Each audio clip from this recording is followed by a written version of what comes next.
Okay, Bismillah. Yeah. So, inshallah, do you want to go ahead and introduce yourself? My name is Madiha Iftikhar. I'm a mother of two kids, two adult kids, mashallah. I'm the one with additional needs, and one, alhamdulillah, completely healthy.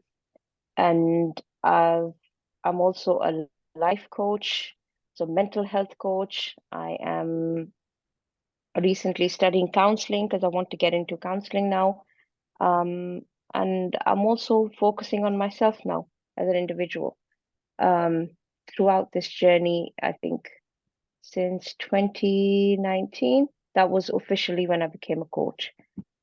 But before that, I've been in this field of like helping and supporting women, was like helping them through learning English language. So I was a talk English tutor.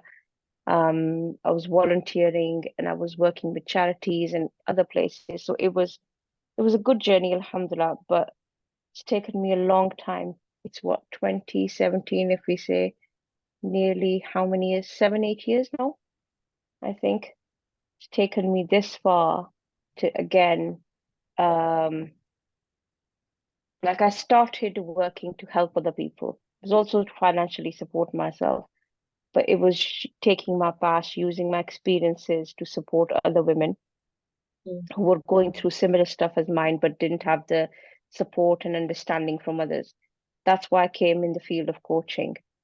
But I've realized that I'm going back to square one, and it's like I need to work on myself first again. So it's coming back to prioritizing myself and all the time that I missed.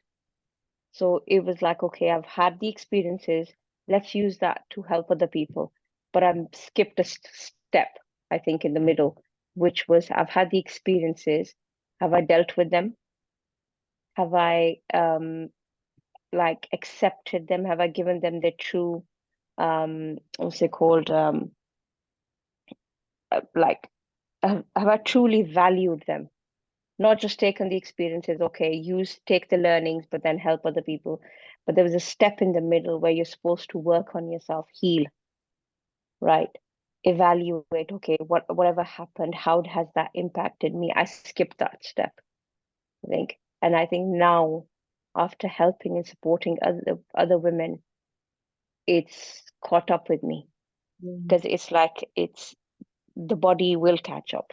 It will, your mind, body, spirit, everything will catch up with you because you can't skip it. It's a natural process. You have to go through that, right? 100%. Even the And worst of wounds, if you go through an accident, even if you don't do anything, nature by itself is going to try and heal. Body is going to try and heal. It's how much you support it. If you keep overlooking and you keep scratching the scabs off, it might be a more painful process and stuff. You might get infected on the way and stuff. But naturally, things do have a way of, healing in nature. But if you keep skipping that, it will catch up one way or another. You'll get infected. And I feel like this is my time where it feels like because I've not allowed myself to heal, those wounds to heal, it might be getting infected because now it's catching my attention. That's where it becomes painful mm, because you've overlooked it. You're like, no, no, no, I'm fine. You put a band-aid on it. I can move on. I'm moving, I'm functioning, but I've not paid attention to how much damage was done. It was wash it all off. Okay. Next time, like, I fell down, I scraped my knee. Next time, maybe just look for, instead of paying attention to the wound, I was just like, okay, next time, just the lesson I learned is, okay, watch where you're going. And that's the lesson I took, but I didn't look at the wound itself. And I took those lessons and I tried to help other people that when you're going on this path, make sure you're looking around you, you don't fall down, you get hurt. But I didn't pay attention to the wound, like how much I got hurt, how deep it was. And now that it's hurting more, it's catching up with me. So yeah, if it's forced me to slow down because I didn't do it naturally, I didn't allow it to happen before. Now it's like Allah has forced me. It's like nature has forced me to just like, okay, take a break. Yeah. And just for the listeners, um, Madiha, you came to me originally for business coaching, Yeah, but yeah, that and kind of I guess it evolved in our business coaching because it became quite personal and stuff as well. But it's actually taken a different trajectory now where yeah. business is on hold whilst you focus on your health. And so what I thought would be really powerful is to kind of just maybe for you to share your journey in that. So give me a starting point. So obviously, like before we began, what was your initial intentions and where were you at in your health then?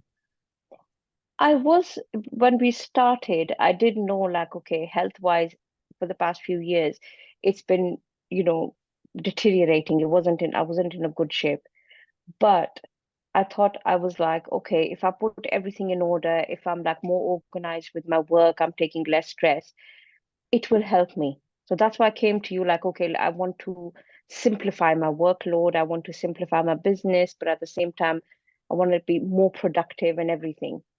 And then as we went through those 6 months, it was like a process of, okay, simplify the business, do this.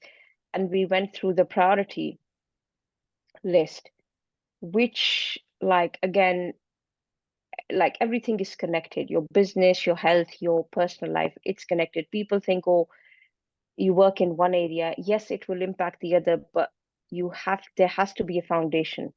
And the foundation is you as an individual. If you're not in a good shape, if the foundation is not in a good shape, it doesn't matter if you focus on the family, if you focus on the business, if you focus on whatever it is that you're trying to focus on. If the foundation is not solid, everything else is going to collapse. So I was trying to discuss with you, okay, let's put business strategies. What's the best way, like under my current circumstances, with having a special needs child, being a full-time carer, being a wife, working from home, how can I make the most out of my business? And that's what we started talking about. But as I worked through that, I realized, okay, family is priority because we prefer spending time together. We need to bond as a family. My daughter takes a priority. My husband, my son, they take a priority, and we were focusing on spending time with them, like how I can focus on the business but where it's not affecting the family. But as I work through that, I've realized that it's before everything else. And I remember when we made the priority list as well, okay, this many hours, and we had a look at my daily routine and everything. And it was like, okay, I just need to work this many hours a week, this many days. It doesn't need to be full time, it needs to be part time, it needs to be quality and everything. But it's at the same time focusing on those things, I think, and going through that mental process of reflection. And at the same time, my body going through some extreme changes, you know, every session seemed to be different. The focus seemed to shift from one thing to another. The priority kept changing, changing, changing. And that showed me that, you know what, the reality is that I myself am not in order. Had I not gone through those, I think I think was it the third or the fourth session where I had to, after yourself with yourself, even though it was a business coaching session, I had to force myself because my physical symptoms were getting worse at that time because we started November, I think last year, December, is then I pushed myself and because NHS is taking long um, for me to see the specialist, I pushed and I asked my husband that I don't care, we need to go private because my health is really getting bad. I can't wait for, another 6 months or whatever. I need to get it checked now. So looking at the business side of things, and while I was doing the reflection, it made me push myself to prioritize my health. And that kind of like, got the ball rolling in this direction. And, a few weeks ago, I got diagnosed with my health conditions with fibromyalgia and osteoarthritis. And again, the third diagnosis I'm still waiting for. Um, it's just, all of that process, had I not gone through it, I think I would have left it for another year or so. Like, God forbid, I would have ended up in an emergency room.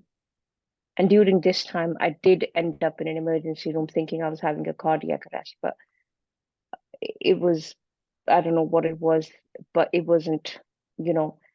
But things like this, unless you go through the process of like breaking things down, you know, not just thinking about it, not just like, oh, I know what I need to do, but it's like putting it on the piece of paper, talking it with somebody, having it that sounding board. And that's when you realize that, you know, even though I think this is the priority, it's not, because my body is telling me something else. So I was forced to listen to my body. And I don't know if you remember, like every time I started off with like this many days, and then it got reduced and reduced and reduced. And at the end of it, it was like, because my body was trying to dictate something else, that no, mentally you're not there, physically you're not there, even for part time. You need to focus on me first. And I kept pushing it away. No, no, no, no, no. Business is important, family is important. But I realized none of that's important because I'm not working on the foundation, which is me. So now I'm forced to take a break as much as like I want to do everything else, but it's like it's literally come to the point where it's not physically, mentally possible. Even if I try my best, it's not possible for me to go down that route. I am forced to take a break before I actually physically break down. How has that been different from before in the sense like obviously your health has become more apparent as something that you need to focus on, right? Yeah. Um, in what other ways have you kind of grown or like kind of developed in yourself? Or like what major changes have you had to create? It's like I said, when you're on your own, obviously as your life goes, your circumstances change, you adapt to those circumstances, but you never get a chance to stop, to hit pause and process that, right? And most of the times, the best way to process is to sit down and talk it through with somebody else, like a third party, like a neutral person, right? So if you have something happening in your home, you would normally sit down, if it's to do with your finances, whether your husband is an earner, whether you're a two-income household or one income, you sit down, you work on your finances, right? Everything that whatever's going on, you have to assess those things. And if you skip those steps, right, you overlook those things. If there's something in your relationship, you don't talk about it, the communication's not there, the issue is not going to get resolved. It's going to grow bigger and bigger and bigger, right? And then you're only going to see it when things get really bad. You could have fixed that, like, I don't know, 5 years ago, if there was a small blip in your relationship with your husband or something. Had you fixed it? Had you discussed it? Like, okay, it's a small habit, it's getting, irritating, whatever. You sit down, you talk, you communicate, you can work through that. But if you don't work through it, you keep ignoring the problems, you keep ignoring the issue. No, I've got a bigger problem here. I've got a bigger one. Let's go through this first. Let's go through that first. Things pile up. And I think same happened with me. When you're working with somebody else, like I said, a third person who's completely neutral, you get a different perspective from that individual, right? You get a sounding board, you speak to them, um like I came to you for business advice, but as we were like, unpicking those things, everything became about personal life. And that's where we ended up. Like I started off with like, okay, yeah, I'm doing maybe 4 days a week I want to work. Then it was 3 days, then it was like 2 days. But by the end of it, I realized because it's every conversation, my work hours were reducing. Every time we made a plan, next time I would come back with a different one. That no, no, no, no, no, I think this one would work better. Because obviously circumstances change in your personal life. And then, but if I was on my own, I would have kept pushing myself with the first plan. because it was like, no, no, no, I can go through it. I can do this. I can do this. But speaking to somebody who's experienced, who's like, like a business coach, or if you're going to a mentor, if you're going to whoever, whichever coach you're working with, they give you their expertise, they give you their perspective on things. And then they can actually, it's like showing you the mirror because you can't look at yourself. So then it helps shift that perspective. And that's when, things kept changing, evolving in every session. I don't think, had I not done that with yourself or with any other coach, I would have still been pushing myself with the initial plan. And what would that have meant for your health? I mean, it would have been way worse than what it is now. It, I would have, like I said, I already ended up in the emergency room once during this process, but it would have been way worse. So it's important to sit down and, unpick this stuff and, go through the steps, the strategies that can support you. It's important to have a look at it rather than just, I know what everybody knows what they want. Everybody knows, like, oh, I want to travel here. I have to do this, this, this, this. But it's okay to ask for help. It's okay to say, like, I can't do it on my own. I can't figure out this thing. Like, okay, I know I'm good at coaching. I'm rubbish at marketing. There's nothing wrong with it. I'm good within my session, but everything else I suck at. And that's fine. I don't need to tick all the boxes. If I can get help and support from somebody else who can help and support me to tick the other boxes, it's perfectly fine. I shouldn't make it about my ego, like, no, I'm a businesswoman, I've got a business, I know everything. I know how to do it. I'm a coach. I know how to coach. I'm not a marketing person, I'm not a salesperson, I'm not like, not a strategist in any way. So why am I worrying myself with those kinds of things? If I need help and support in those areas, it's good to ask for it. If I learn things on the way, which I have in the past, however long years I've been working, you learn things on the way and then you help and support. But then it's also good to get the expertise, from somebody else. And that really helps. And I think that's why I'm grateful with this work, because it's not just business coaching, it's reflection, self-reflection. That's what this coaching sessions are. Every time it helps you reflect on, okay, this is what I want, this is what I'm capable of. Maybe I'm struggling here, maybe I need to change this, maybe I need to shift my focus. And that's what I needed. And even though I was focusing on my business, at the end of it, I realized it's me who I need to focus on first. Because if I'm in order, everything else will fall into its place. So instead of pushing for business, business, business, I need to hit pause and then just take care of the foundation, take care of the business owner, because there's no business without me. There's no, Big like, shift. family. Yeah. What have been some tiny shifts, some tiny insights that have made big differences? I think the biggest thing for me was setting boundaries, I think, throughout this with myself. I think that's why I kept shifting from realizing my own physical, mental boundaries under the circumstances that I'm in, and then accepting them, acknowledging them, and then saying that, you know what, this is where I am right now. So why am I trying to push? Accept it for what it is. This is the circumstances now. So instead of 4 days, I can only work 2 days. Why am I trying to push for 4 days?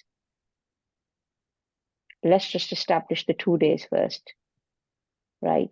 It's no like rule that I'll be working for 2 days for the rest of my life. It can grow, It can grow to 4 days, 5 days, 7 days a week, or it can reduce to 1 day a week or half a day.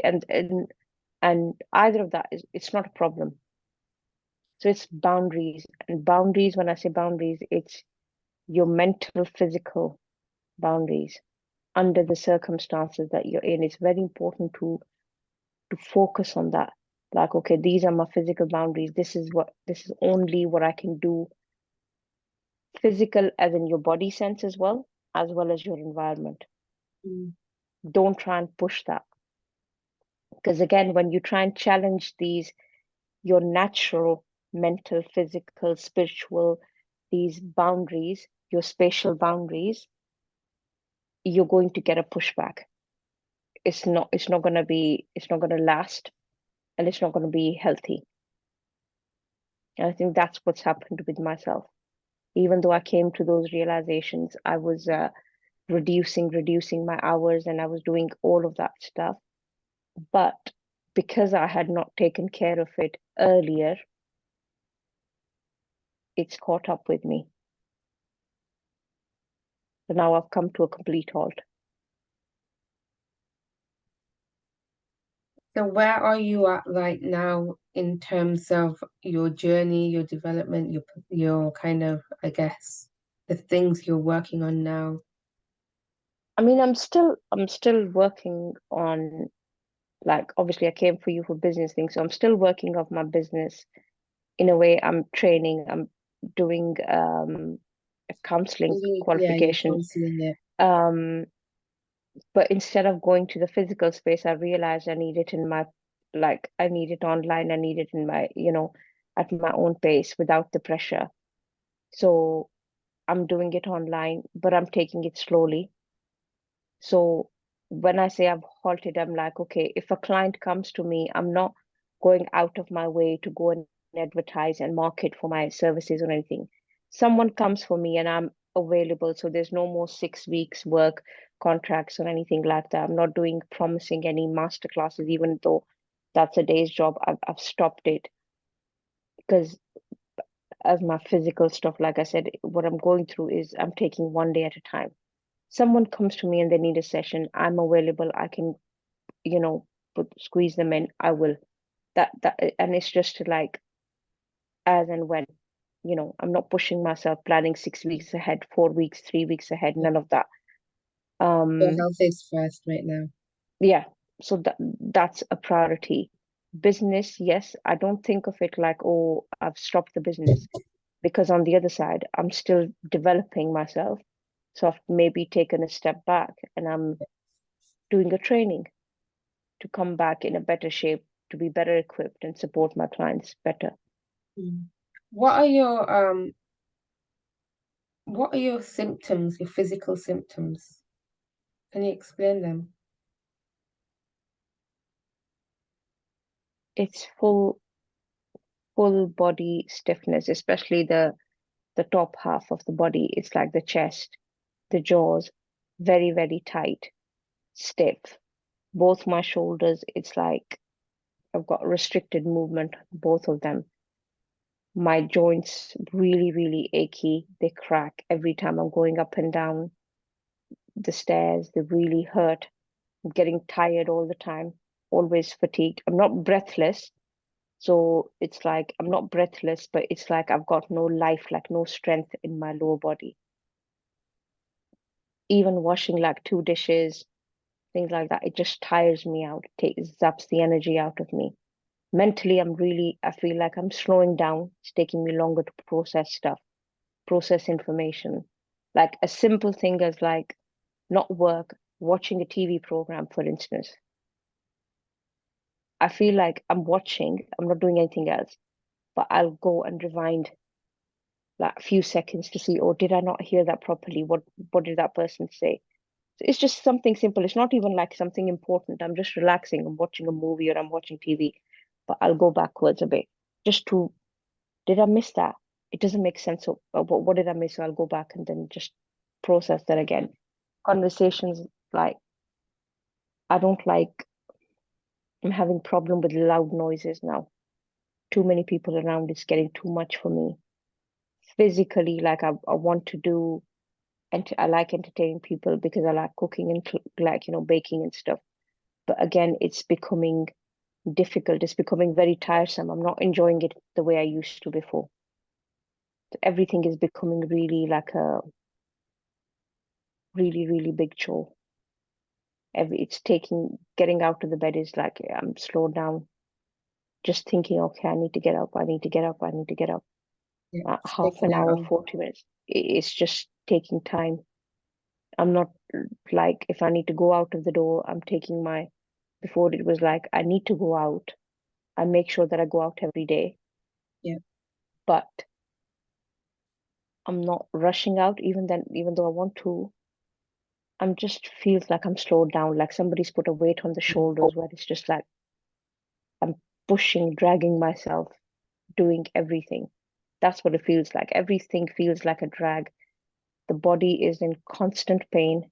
The joints are like throbbing, get shooting pains in my bones, burning sensation in my muscles, and like then becomes cool, like pins and needles. It just feels like, God forbid, like you've been in an accident and everything is crushed, Mm. and your body's just like that. So it's painful. It's painful. So then it goes up, it goes down, but it's always there. It doesn't go away. That's what it just feels like all the time. But you have to force yourself not to um take painkillers. Like I'm trying to focus on just taking painkillers at nighttime so I can sleep better. Even that's not helping. So I'll sleep for a couple of hours, but then I'll wake up with the pain again, shooting pains, and then I'll get up again. So headaches. And to confirm, so you've just been diagnosed with fibromyalgia, Yeah, osteoarthritis, osteoarthritis of the, spondylosis. So you've got issues with the spine, yeah, and you're the waiting for spine one issues more they're trying to, diagnosis. yeah, spine issues they're trying to confirm that. So they've taken the x-rays and the blood tests. But osteoarthritis of the knees and fibromyalgia, that's been a confirmed diagnosis. And it affects everything else as well. It's your digestive system, so IBS Yeah, symptoms, yeah. um, a heartburn, like proper acidity, and stuff. Sometimes it goes away, sometimes it's there. You're very sensitive to foods now. I am. It's like because I remember a few years ago, I tried getting myself tested for wheat intolerance because I knew like I'm getting symptoms. My body, even though I've grown up, I was born and raised in Pakistan, I've grown up with dairy and I've grown up with wheat and like consumption Mm. daily basis. But for some reason, it's like if I have like cheese or have any milky drink, as in the full milk shake or something, I'll end up in the bathroom. Um, I can't have cheese on its own. It doesn't sit well with me. I love eating chapatis and parathas, but instant bloating to the point where you feel like you can't breathe properly. So it's like it just feels like the whole body is like trying to shut down. Mm. So mentally, you're feeling down and depressed all the time. You're agitated constantly. You're on the edge. Um, so it's just, even though you're trying to do things, you just feel like useless Yeah. and And I know helpless. I asked you this question before, but I'm going to ask you again. Do you believe there's a cure? 100%. Because it's not about me believing if there's a cure, because Allah says there's a cure for every disease except death. So if there's a disease, obviously, again, it's down to practicing, the knowledge that we have, like, okay, if my body's listening to your body, so if something's not working, you change that. But because I've not changed anything for myself in a sense that everybody else has taken priority, and I personally, I have always used food as a form of coping mechanism. So even after my diagnosis, when I'm feeling down and low, I'll sit and have a healthy meal with the family. Right? I'll try and be healthy. But then when I'm, feeling down, depressed, people moved on, I'll go and grab something which I know is unhealthy, which I know might increase my symptoms. But just to cope with that 5 minute, like that pain, that discomfort, I'll go and choose that food and I'll make a choice of that 5 minutes of comfort over the long term, because it's just like I need to just get through these 5 minutes because I can't cope well. So I'll grab food that I'm not supposed to eat. For instance, I don't know, sugar, like bread, processed stuff, ice cream, things like that. I'm diabetic as well, type 2 diabetic. So I know it's not a healthier choice. I'm not stupid. I know I'm overweight. I need to work on these things. But it's seeking that comfort for those 5 minutes. Mm. The willpower really, really goes down because you want that instant fix. Yeah. On one hand, I don't want to know, like, I don't want to pop pills because I know my digestive system is already suffering as it is. The more artificial stuff I put in, the more issues it's going to cause. And then you get immune to it. It doesn't work. Like, I know now painkillers like like paracetamol used to work before. Then I got onto ibuprofen, used to help me. Now that's not working anymore. I have to get to the stronger one, which is cocodamol or codeine and stuff. But it's again, it's not. I don't want to rely on that. And on So the other side, so on one side, you're trying to not use many meds, but on the other side, you also need to self-soothe and try and help yeah, manage your pain. And yeah. you also That want that's to, like just like that when you give child a dummy. yeah. So So tell it's for me, me. I have to do that. so what kind of things are you kind of, where's your focus now in terms of like what kind of things are you doing for your health and to help yourself really in physically, emotionally, in all capacities? So it's first just like putting certain boundaries in place with obviously with like with getting the diagnosis. First of all, it just confirmed that I wasn't, again, it's seeking help, going and looking for solutions. You find that everything wasn't in my head, like I wasn't making up the symptoms. It was real.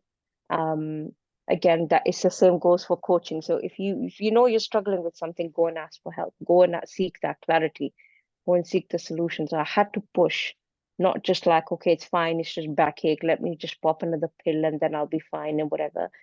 Push myself to go and like get to that desperate state that I need solutions. So getting the diagnosis, it confirmed things. And then now it's like, okay, I need to put like I've put instantly certain boundaries in place because I'm that person who's wasn't people pleasing. And I was like, this has not helped me. Obviously, this is why where I am right now. It's not helping me. So I've put those boundaries in place, even though I had them before. But now I've set up more boundaries, saying no to things, saying no to people, to taking the extra pressure off me, not committing to things that which it like for me right now, everything is I can't plan for the next week. I have to plan for today. When I wake up, how's my day going? Can I cope with this? Can I not cope with this? Sometimes it's moment by moment. Like, maybe I took the chicken out of the freezer and I planned like I'm going to make a full meal. I'd rather just chuck it in the air fryer and just, I can't stand there and cook. So it's making those choices, prioritizing. So because I've realized nobody else is going to put me first, I have to do that for myself. So if I can't physically cope, I don't care if people are getting offended or whatever, they need to pick up their slack. I'm not going to push myself anymore to the breaking point of like, okay, I need to please this. And that includes my family and that includes my husband and my kids. And I have told them, if I can't do it, I can't do it. It's not about, don't take it personally. It's not about me trying to not do things for you guys. It's, I can't do it anymore because it means if I do it for you, that means that it's gonna hurt me. So if someone gets tired, it might take them a nap to get over that tiredness. Me, it's taking me 24 hours or more. I can't cope with that. I can't keep having downtime, downtime, downtime. If I take a nap during the day, it's gonna affect my sleep at night. I'm not having a good night's sleep, which means it's gonna affect how I function during the day. So It's putting boundaries in place. It's saying no to people, saying no to things, um, working trying to work towards natural pain management, exercise, looking into swimming. I'm like, if there's yoga, any activity that's going to help me without putting pressure on my joints and stuff.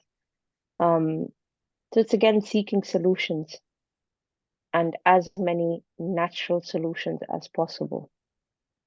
So not just heading straight to the like, I do take painkillers, but that's out of desperation for like, and that's like, okay, at nighttime so that I can have a good sleep.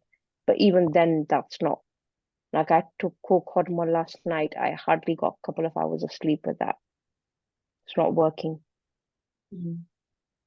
So it's taking time away from work, leaving that. It's not a priority. It's telling people around me, okay, I can't do X, Y, Z. So setting those expectations, boundaries, like I said, your physical, mental, your spatial boundaries. I think that's important. And first of all, it's important with yourself because I have to tell myself it's okay.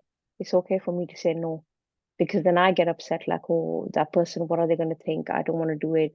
My husband, it's my kids. I can't be doing this. I should be getting up and doing this. It's like coming to terms with it yourself that it's okay because right now my body needs that rest. Mm.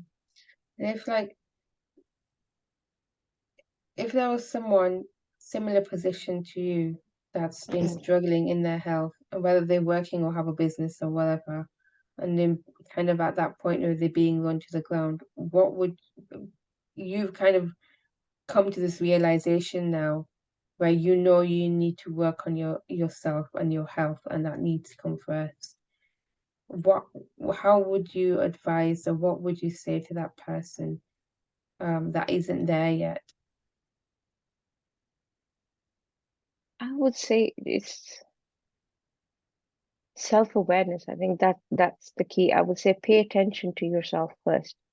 And that goes for like your body, like whenever every day-to-day stuff, pay attention to what's making you uncomfortable, physically and mentally. If something is causing discomfort, if something is causing you pain, which parts of the body, why? Like, is there a pattern to it? Like, I failed to look at these things. Right, why am I getting a headache, or why am I getting a headache at the same time of the week, every week, or same time of the month, or same time of the day? What's the reason behind it? Am I dehydrated? So it's like becoming self-aware, paying attention, like because we pay attention to everybody else's needs. You look at your husband and you think like, oh, he looks tired, and then I need to get him this, or he fancies having this meal, or my child needs that, or my mother-in-law does need this, or we pay attention to everybody else's needs. We never pay attention to ours because we're always on the autopilot. Like it's the same thing with me. Like when I got diagnosed, my first instinct was, okay, if I slow down, if I shut down, what kind of impact is it going to have on everybody else? On my husband, on my kids, especially like on my daughter. She's reliant on me. Mm. And then I had to tell myself and take a step back. No, no, no, no, no. You need to do that for yourself first. Like if you're in less pain, then you can help and support her better. If you're healthy, you're awake, you can do things for other people. If you're, like you said, run to the ground, if you collapse, things will collapse. So Mm. it's better to realize that sooner than later. Like, Alhamdulillah, I'm grateful that I've come to this realization before I've ended up in the emergency room the second time. Alhamdulillah, because the first time I ended up there, I don't think after 24 hours I paid attention to it again. Now I'm like, I don't care. I have to prioritize myself. The dishes can wait, the cooking can wait. It's fine. It's okay. If they're having leftovers from the freezer, it's fine. If they're having free frozen food, it's fine. If I have to get, not takeaway, but whatever, if they eat a sandwich or a cereal instead of a warm meal, they're still alive. It's fine. So I don't need to push for those things. If I can't do laundry, they can get up and do it themselves. It's not going to kill anybody. It's not end of the world. But if I collapse, it is end of the world for me because nobody else is going to come and pick up after me. So you need to prioritize yourself, pay attention to your body, pay attention to put boundaries in place. And it's for the benefit of other people as well. It's not just you. Like the more I do stuff for my kids, the more reliant they become on me. And they're going to struggle when they get into their own practical life. They're not going to have these skills. These are life skills. So it's not just for me. It's like, oh, but I should be cooking and cleaning. No, they also have to learn those skills. And it doesn't matter if your kids are young. It's still a teachable moment. So it's not child labor. They're in their own house. They can pick up things after themselves. They can tidy up after themselves. Might not be up to the standard that you want, but you have to come to terms with it. So you have to listen to yourself, what's making you uncomfortable physically, mentally, and then put a boundary there that, okay, it's not acceptable. And I need to draw a line here before it gets worse. Because the longer you leave it, those things, they build up. So in the long run, it's not going to be helpful if you collapse, because that's one thing I've realized. Every person in this dunya everything and everyone is easily replaceable. You can't replace yourself. There is not another person like you. Like if a wife goes away, a mother is not replaceable. Father, mother, your biological, they're not replaceable. But in that sense that my husband will always have a choice. He can always get another wife, right? My kids are older. They will go on with their lives. If I lose, God forbid, my body in any way, mentally and physically, God forbid, it gets to the point where I can't replace my limbs. I can't replace my brain. If my brain function deteriorates, I can't replace my body in any way. I can't replace myself if your business goes down, if it's suffering, you can always start another one. Everything else is manageable, is doable. I am not. There are certain things, if they get damaged in your body, like the diagnosis for my knees, that's irreversible. All I can do now is I can do management of that so it doesn't get any worse, because it's natural process. I've only got the same knees. It's not like I can put new knees in. And even if I do, it's not natural though, is it? So your body, your mind, your soul, it's not replaceable. So the wear and tear of your body, the wear and tear of your mind and soul, I mean, I tell myself, and I joke with my husband as well, like, it's okay if something happens to me, I know you're loyal to me, but that's got nothing to again do with loyalty. You can get another wife for yourself. If I lose myself, I can't get another one of me, can I? So that's how I've started to look at it, that I can't replace. There are certain things in life that you can't replace. Your job goes down, you can start another one, you can look for another one. There'll always be something. It might not be the same, but there'll always be something that can take you that place. But if you go down, you lose yourself, you lose your mind, your mental ability, like that, something that I'm scared of, like, because the other thing I've realized, the more research I've done, is fibromyalgia, if not managed properly, a lot of the people who end up with MS started off with fibromyalgia. That's my worst fear.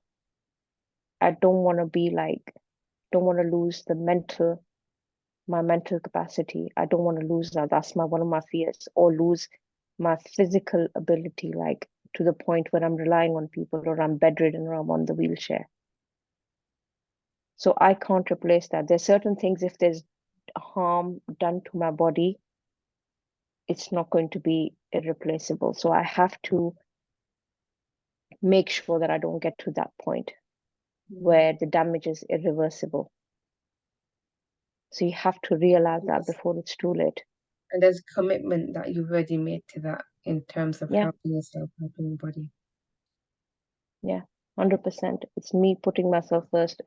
That's it. what has the coaching done for you? It's I think it's given me that clarity, like I said, um, sorry, because before, like I said, I knew that my health needs attention, everything else needs attention. But then I was like, oh, no, no, no. But if I have my business in place, Mm, I'll be at ease because, oh, it's working smoothly. So I'll have one less headache, one less stress, and then it will be fine. And but what coaching does is, like I said, it's like showing you the mirror.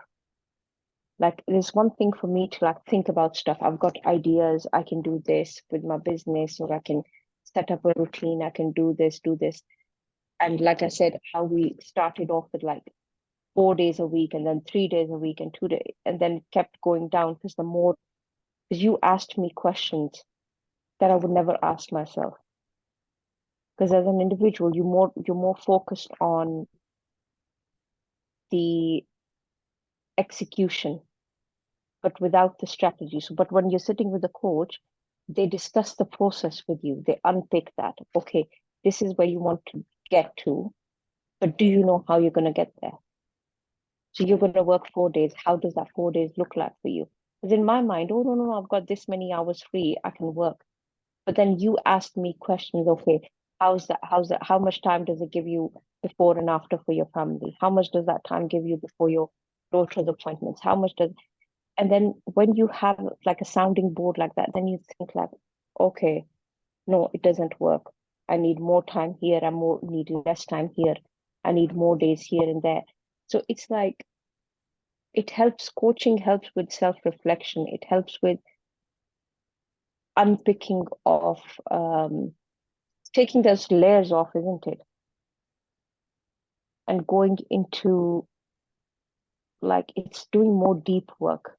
Everybody knows what they want, but you need that support because how can I explain it? Somebody, for you itself, it's like as an individual, when we want something, you become, it's like a one-track mind. I'm going there, that's my destination, that's where I'm going to go, right? I'll catch a bus, I'll make a full itinerary of how I'm going to go there. But a coach comes in, and because they've seen it through different perspectives, they've got the expertise, they will go through that itinerary with you and they'll say, okay, have you prepared for this here? What if this changes? Because, like, I'm on one track mind, I've planned my whole journey, I've planned the whole trip. But then you come in and you say, but have you realized that there's some changes in this part here, right? mm, There's a change here in this area. They've changed their policies here. So you might have to get a visa to enter this place, or you might need to pay. I made a budget of 20 quid, and you say, no, no, no, but now it costs 30 pounds. Have you planned for that? What if you lose your wallet on the way? What is your strategy going to be like? So that's how you work with the coach. Everybody knows what they want. Sometimes people know where they want to get to, but they don't know how to get there. But they're like, no, no, no, I'll figure out a way. I'll figure out a way. And then you keep figuring out the way for 6 months, a year, and you're in the same place. So a coach help comes in, and then they help you prepare the itinerary with you. They help you plan that journey. And if you already plan the journey, they'll help you unpick that and go through the worst case, the best case, and to give you all the different perspectives and all the different possibilities and to make it more um, practical on the way, right? mm. So they'll show you different perspectives, things that you've not thought about before. So that's how coaching is like. So If it's you if extremely you would just useful. describe the coaching that you've had with me, how would you describe it in like one sentence?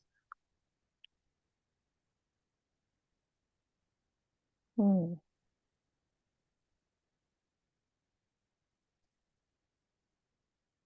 I would say it's been very eye-opening in the sense like Like I said, I knew what I wanted from business. I wanted it X, Y, Z. But as you unpicked all of those things, it's been like revelation after revelation. Okay, I thought this was gonna work, but I didn't think about X, Y, Z in there. Like I knew it. Okay, I've got a daughter with special needs. I know I can't work full time. I know I work from home. I need part time. I knew, like I said, I knew the journey. Like I knew the destination. This is what I want to be. But I didn't unpick it the way you did. Like I had a one track mind. Let me do this. Let me put this strategy in place. And then you came along and you're like, okay, go through the whole thing with me. Tell me how it's gonna work. And then I had answers for some, and then I didn't have answers for the other. And for some, I was just completely clueless. I thought it would be this way, but it wasn't as simple. It was quite eye-opening, quite revealing, insightful. Mm. And And that it's quite, opened doors to everything where I am today again. yeah, and it's quite interesting because obviously you're more focused on your health now. And I think even our sessions towards the end, like I started giving you a lot more Yeah, of the health type support. Even when you came down and we met in person yeah, and tried to do more on the health side as well. Um, but I'm kind of so happy that you are in the driver's seat in taking charge of your health, yeah. Alhamdulillah, which Alhamdulillah. is like something that you've been putting off Yeah, for a while. yeah. But Alhamdulillah, it's a priority. It is Um, would you recommend coaching with me? 110%. 110%. Okay. Definitely, definitely. Jazakallah for that. And just to clarify for the listeners that business to coaching is not something I offer anymore, even though I did a lot of marketing work. Um, a lot of my focus and niche is in health and wellness and pain and illness improvement, inshallah. So that is how my coaching is from now on. And just for the listeners, inshallah, if you can summarize obviously in your capacity right now, if you are available to take on sessions, what does Hmm. that look like in terms of people who might be interested in getting in touch with you? Who are the people that you serve? How do you help them? And how can they contact you? Again, it's where like, how I'm working right now. I started off with like women empowerment sessions, right? I planned 6 weeks coaching packages for them to go through each and every area, like emotional development, working on their mindsets, establishing healthy habits and stuff. But as I'm going through my own journey right now, again, I've just shifted my focus onto mental health coaching. So, because I've realized the importance of it all, like you can go through different programs, you can go through all of that, but if you're not dealing with the problems at hand, like right now, your mental state at the very minute, and why and how you got here and how you can get yourself out of that thing, you're not going to be able to move forward. Like, again, it's good to have those long-term goals. But for me, it's like I said, a client comes and they've got a long-term goal of like, okay, that's where my destination is. I want to work on my relationship with my husband. But I will unpick that with you at this very moment. What's happening right now? Where is the relationship at right now? How can we fix? And again, it's about one thing at a time. We can't work on everything. So if that's why instead of doing 6 weeks, 8 weeks, there is no promises, there's no contracts. You just work one session at a time, unpicking the issue at hand, focusing on that. So as you as an individual, and then at the relationship, whatever it is that you're trying to work on. And obviously, I've taken my website down. I've taken my Facebook down as well, again, to help and support my own mental health and I'm not distracted anymore. I'm still on Instagram, so people can DM me on Instagram or they can get in touch with me via WhatsApp or call me and book a session with me. So it's just single clarity sessions. You go through consultation and however many sessions you need. So you might need a session, 2 sessions to begin with, then you might take a 4-week break to work and process through those sessions, and then you come back and then you have another one. So because I'm taking everything on a day-to-day basis for myself, that's what I'm pushing for from the mental health point of view. That yes, you might need 6 weeks, 8 weeks, 12 weeks, whatever, but it's client led. So if the client needs it, however many they need it, they need it. If they just need 1-2 sessions for clarity, then they can have 1 or 2 sessions with me. That's not a problem. But again, it's mental health coaching, focusing on those sides. And like I said, I'm also training for counseling. So Alhamdulillah, that's to bring better services to the clients, inshallah, when I do have a big, not a comeback, but when I get into it full time. But Alhamdulillah, I can sign up for clients like one at a time to it, not a problem. There's no contract. So as long as I'm not bound with anything, open sessions like, What's his 24-hour notice. Sorry? What's his social handle? Oh, my Instagram handle. Because I never. So it's Madiha _ is it underscore? I don't never get it. The line underneath. Yes. Yes. Never understand it. Yeah. Iftikhar. So it's MADEEHA _IFTIKHAR on Instagram. And my contact number is 07984328105. You just DM me on Instagram or WhatsApp, message, call. You can book a session with me. So I need to have at least 24 hours notice. Yeah. And that's it. Or longer. Or longer, yeah. Depending on how I'm doing, yeah. But that's it. Okay. Not too complicated. Jazakallah for coming on and sharing your journey. Barakallah fikum. Been amazing. Alhamdulillah.